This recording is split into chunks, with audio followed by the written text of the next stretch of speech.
Tathmini ya tume ni kwa jumla ya vifo vilivyotokana na ghasia za uchaguzi mkuu ni 518, ambao wanaume ni 490 sawa na 94.6, na wanawake ni 28 sawa na 5.4. Wingi kati ya vifo hivyo vilikuwa sio vya kawaida, yani unnatural. Vifo vya kawaida sio kisheria, vifo sio halali, sio unlawful. Kifo unlawful ni mahakama peke yake ndio kinakibaini, lakini kwa upimaji na sheria ya uchunguzi wa vifo inatambua vifo ambavyo sio vya kawaida, unnatural, na sheria nchi nyingi ni hivyo hivyo. Kuna vifo vya kawaida, uzee, vifo unnatural sio vya kawaida, ndio vilivyobainika hivyo.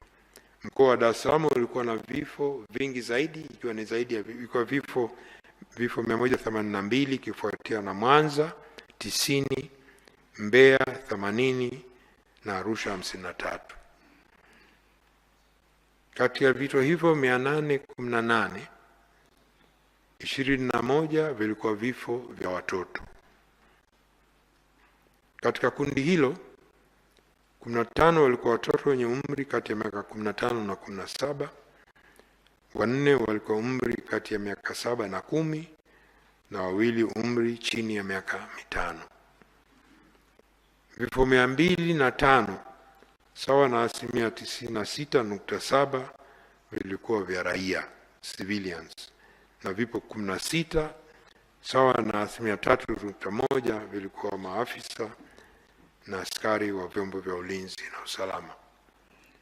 Kati ya watu 518 waliofariki, 373 walifikishwa hospitali wakiwa wamefariki, na majeruhi 121 walifariki wakati wanapata matibabu kwenye hospitali, na maiti 24 bado hazina taarifa kamili.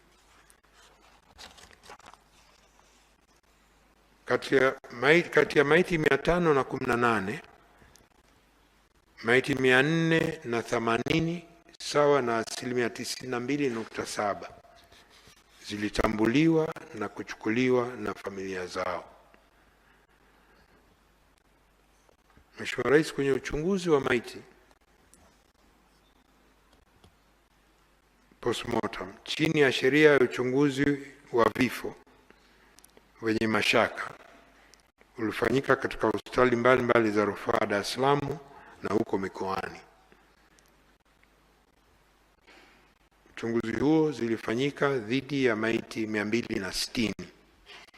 Maiti nyingine hazikufanya uchunguzi kwa kukosekana kwa ridhaa za ndugu na familia, ambao walitaka kuchukua maiti za ndugu zao kwa haraka ili wakazike. Kati ya maiti 260 zilizofanyiwa uchunguzi, nyingi zilibainika kuwa na majeraha ya kutobolewa na vitu vyenye ncha kali na kuvunjika katika sehemu mbalimbali za mwili. Majeraha hayo yalisababishwa kupoteza damu nyingi, hivyo kusababisha vifo hivyo.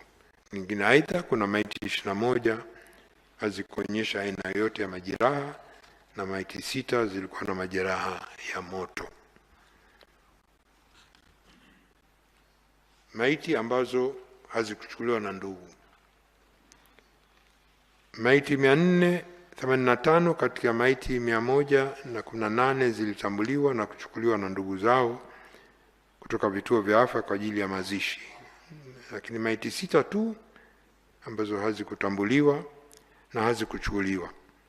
Kati ya hizo maiti 6 zimezikwa kwa mujibu wa kanuni za utupaji wa taka na mabaki ya miili ya binadamu na mamlaka za serikali za mitaa, ambao ndio utaratibu, ndio sheria nchini. Kuna maiti 3 tu ambazo bado zipo lakini zimefanyiwa uchambuzi wa kinasaba. Hizo ziko bado mkoa wa Dar es Salaam, bado mpaka leo ziko hospitali ya Muhimbili.